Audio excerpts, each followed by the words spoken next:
Hello viewers, स्वागत है आप सभी का मेरे यूट्यूब चैनल स्कूल टिप्स उंगली में। आज हम बात करें कार्यपत्रक 97 की, जो कि 25 फरवरी के लिए जारी किया गया है। कक्षा 10 का विज्ञान विषय कार्यपत्रक है। बच्चे अपना नाम लिखेंगे और अपने कक्षा अध्यापक का नाम लिखेंगे। बच्चों, हमारा पाठ चल रहा है जीव का जनन कैसे करते हैं, और इसके पुनरावृत्ति पाठ में आज हम पढ़ेंगे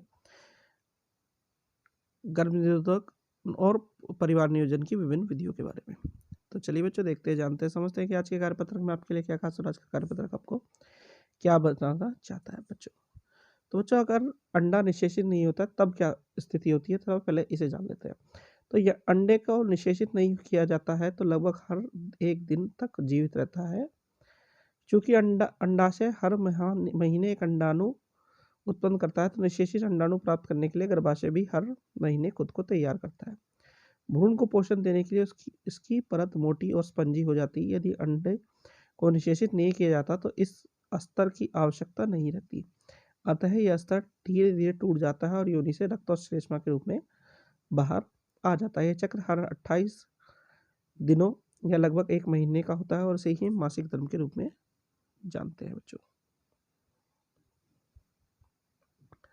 अब बात आती है बच्चों परिवार नियोजन या गर्भ निरोधन के तरीकों की। तो इसे हम 4 कैटेगरी में पढ़ने वाले हैं बच्चों। सबसे पहला है यांत्रिक बाधा। ये बीच में एक बाधा के माध्यम से शुक्राणु और अंडाणु को मिलने से रोकता है, जैसे कि कॉन्डम, यूनिवॉल्ट आदि। फिर है रासायनिक विधियाँ। दूसरी है बच्चों आपकी रासायनिक विधि। यह विधियाँ शरीर के हार्मोनल संतुलन को बदलकर कार्य करती है। अंडाणु अंडाशय से निर्मुक्त नहीं होता और इसलिए निषेचन नहीं होता। ये मौखिक गोलियां और कॉन्ट्रासेप्टिव पिल्स या ओसी या त्वचा के नीचे इंजेक्शन लेकर किया जाता है। हालांकि इसे लंबे समय तक इस तरीके से सेवन करने से सेहत पर दुष्प्रभाव पड़ते हैं, जैसे सहेलिया और आईपिल जैसी गोलियां।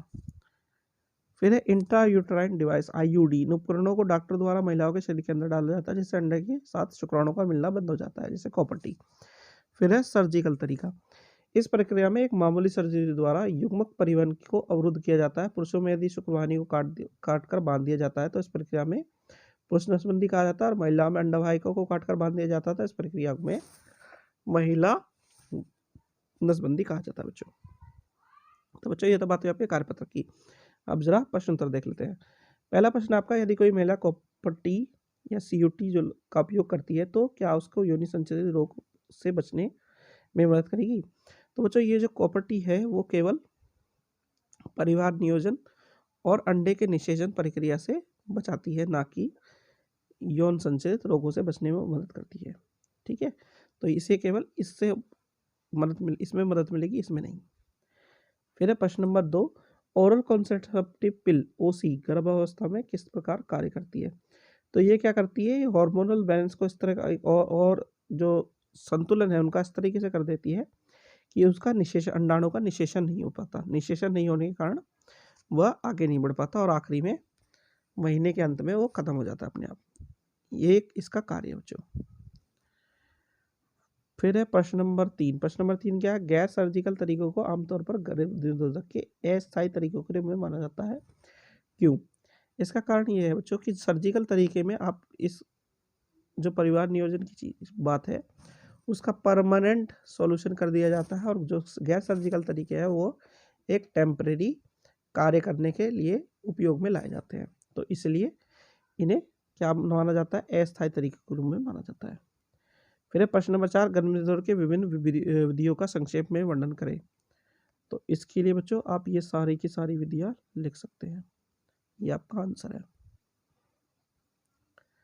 फिर है प्रश्न नंबर 5। प्रश्न नंबर 5 क्या कह रहा है आपका, क्या होता है जब एक अंडाणु निषेचित नहीं होता है। तो जब वो निषेचित नहीं होता है तो ये आप लिख सकते हैं, ये आपका आंसर है बच्चों।